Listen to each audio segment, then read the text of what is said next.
hantu di sekolah lama. Di sebuah kota kecil yang terpencil, terdapat sebuah sekolah tua yang telah ditinggalkan selama bertahun-tahun.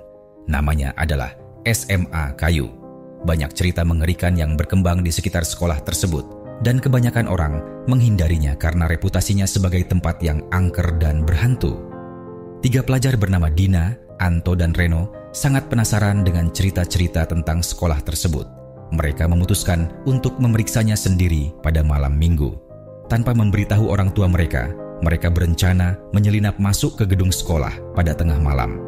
Pada malam minggu, ketiganya bertemu di depan gerbang sekolah yang tua dan menakutkan itu.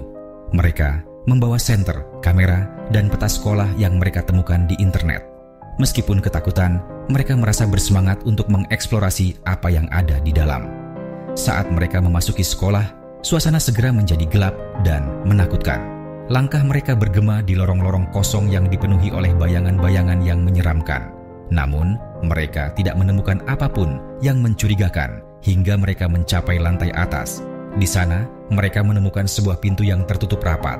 Dina, yang paling penasaran, mencoba membukanya. Namun, pintu itu terkunci kuat. Anto menyarankan untuk meninggalkan pintu itu saja, tetapi Reno ingin mencari kunci di sekitar. Saat Reno berjalan menjauh, Dina dan Anto mendengar suara aneh dari balik pintu tersebut.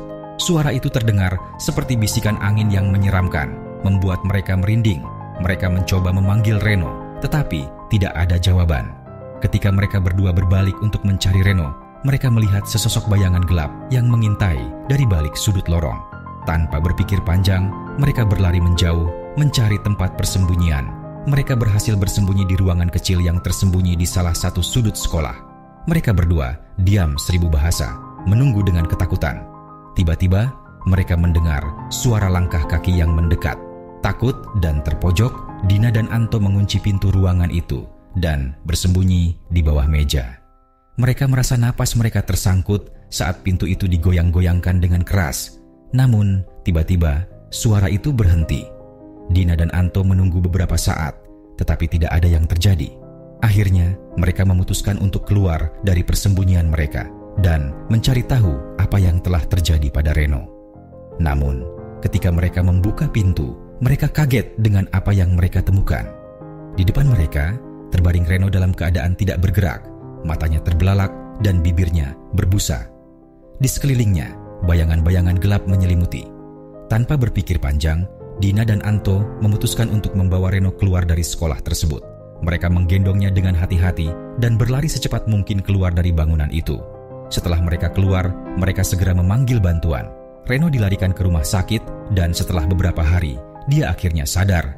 Namun, dia tidak pernah bisa mengingat apa yang terjadi padanya di dalam sekolah itu. Sejak kejadian itu, mereka bertiga bersumpah untuk tidak pernah lagi memasuki SMA Kayu. Mereka juga menyadari bahwa cerita-cerita tentang rumah hantu itu tidak hanya sekadar legenda, melainkan kenyataan yang menakutkan.